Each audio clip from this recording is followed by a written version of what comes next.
मृत्यु क्यों आवश्यक है। हर कोई मृत्यु से डरता है, लेकिन जन्म और मृत्यु सृष्टि के नियम हैं। यह ब्रह्मांड के संतुलन के लिए आवश्यक है।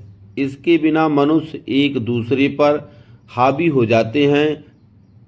इस कहानी से जानिए। एक बार एक राजा एक संत के पास गया, जो राज्य के बाहर एक पेड़ के नीचे बैठे थे।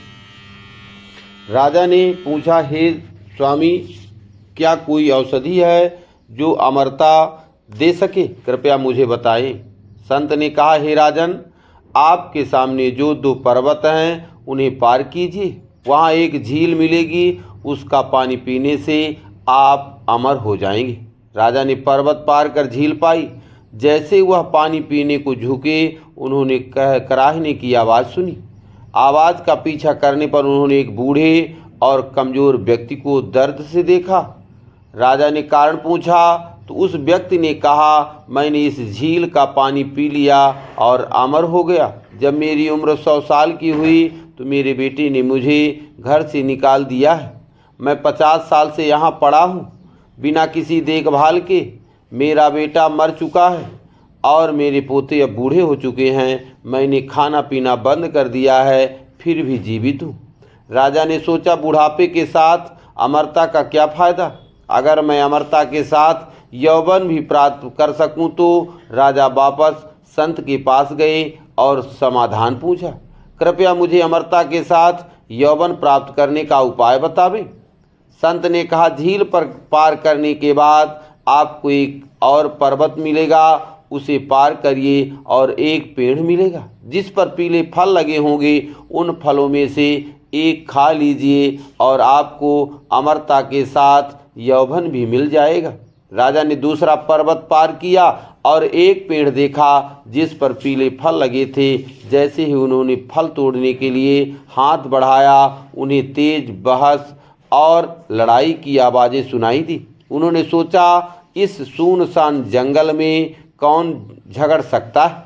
राजा ने 4 जवान आदमियों को ऊंची आवाज में झगड़ते देखा। राजा ने पूछा, तुम लोग क्यों झगड़ रहे हो? उनमें से एक बोला, मैं 250 साल का हूँ और मेरे दाहिने वाले व्यक्ति की उम्र 300 साल है। वह मुझे मेरी संपत्ति का हिस्सा नहीं दे रहा। जब राजा ने दाहिने वाले व्यक्ति से पूछा, उसने कहा, मेरा पिता जो 350 साल का है अभी भी जीवित है और उसने मुझे मेरा हिस्सा नहीं दिया, तो मैं अपने बेटे को कैसे दूं? उस आदमी ने अपने 400 साल के पिता की ओर इशारा किया, जिन्होंने भी वही शिकायत की। उन्होंने राजा से कहा कि संपत्ति के इस अंतहीन झगड़े की वजह से गांव वालों ने उन्हें गांव से निकाल दिया है। राजा हैरान होकर संत के पास लौटे और बोले, धन्यवाद, आपने मुझे मृत्यु का महत्व समझाया। संत ने कहा, मृत्यु के कारण ही इस संसार में प्रेम है। मृत्यु के बारे में चिंता करने के बजाय हर दिन और हर पल को खुशी से जिए। खुद को बदलो, दुनिया बदल जाएगी। जब आप स्नान करते समय भगवान का नाम लेते हैं तो वह एक पवित्र स्नान बन जाता है। जब आप खाना खाते समय नाम लेते हैं तो वह भोजन प्रसाद बन जाता है। जब आप चलते समय नाम लेते हैं तो वह एक तीर्थ यात्रा बन जाती है। जब आप खाना पकाते समय नाम लेते हैं तो वह भोजन दिव्य बन जाता है। जब आप सोने से पहले नाम लेते हैं तो वह ध्यानमय नींद बन जाती है। जब आप काम करते समय नाम लेते हैं तो वह भक्ति बन जाती है।